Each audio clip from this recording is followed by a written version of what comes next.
is that now we move into the final conference. That is the Southeastern Conference.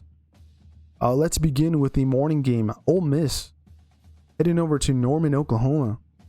Take on the Sooners there on the Palace on the Prairie. Let's go Ole Miss.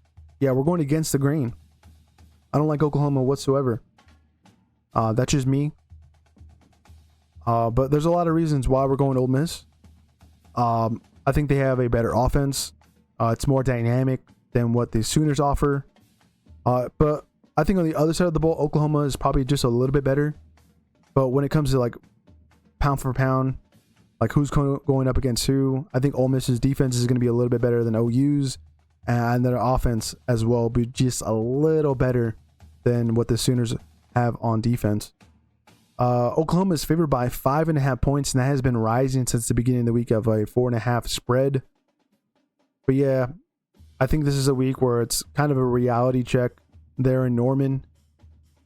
Venerables, who might be gone by the end of the season, possibly, and that could be another job up for grabs, which would be kind of crazy this offseason, the amount of high-profile positions that are open and available. There might be also one there in sunny Southern California. Anyways, Ole Miss should be winning, I think. We'll talk about a little bit more news on who will be playing quarterback this upcoming weekend. Auburn will head over to Fayetteville, Arkansas to take on the Razorbacks. Another one we're going against the grain here in the Southeastern Conference. Arkansas is favored by 1. So somewhat of a coin toss, but I think at the end of the day, Auburn is just a little bit better. I think the defense is definitely going to be able to contain Taylor Green, as some other defenses haven't been doing a good job of that lately. And then on top of that, Auburn's rushing attack, if they can really open up those running lanes, I think Arkansas is going to be dead in the water. So this is more of like a mismatch that the Razorbacks are going to be coming up against. As there's another pick this week where we go not with the favorites. Let's go Tigers. Alabama heads over to Columbia, South Carolina to take on the Gamecocks. And it looks like October is not going to be happening here in 2025. As yeah, we'll go Crimson Tide. They're favored by 11.5 points. On top of that, Ty Simpson, Jem Miller, who's getting the ball rolling for that Alabama offense. You got some great wide receivers in Williams, Bernard, Horton, and then a defense that likes to cause a lot of havoc. And that's what they should be doing against Lenore Sellers and company. So yeah, let's go Alabama. Vanderbilt in a top 10 matchup here at your Sports Outpost, hosting Missouri. We did an in-depth preview of this game earlier in the stream. So I guess to summarize it, Vandy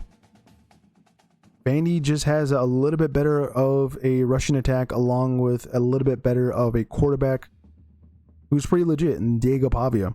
So that's why we're going Commodores, who have been pretty much red hot since the Alabama loss, as our 2.5 point favorites. So there's another reason why you go Vandy there in Nashville. So let's go Commodores. Texas heads over to Starkville, take on Mississippi State. The Longhorns had just been struggling on offense, especially in the trenches, and we should expect them to continue to struggle. I kind of want to see this interesting matchup that they have against Mississippi State, as at the wide receiver positions they have so much speed, and if the Longhorns can contain it, they should be able to win this game very easily. But again, they have so many problems just in rushing the ball, and that just doesn't allow the offense to really operate whatsoever. But I think at the end of the day, Texas wins there on the road. Texas A&M also on the road. They're in Baton Rouge to take on LSU. This is a top 25 matchup. Another one we did an in-depth preview earlier in the stream. I guess to put it a little short little statement. Texas A&M better at running the ball, better at, I think, throwing it. So they just have, again, more of a dynamic offense. On top of that, their defense is going to come to play. That secondary, Lee, the second or third, I think is his last name. Pretty solid DB there, along with some other guys who did an excellent job in just offering nothing last season there against LSU, who has a worse offense this season. So Garrett Nussmeier might not have the time to get that ball out.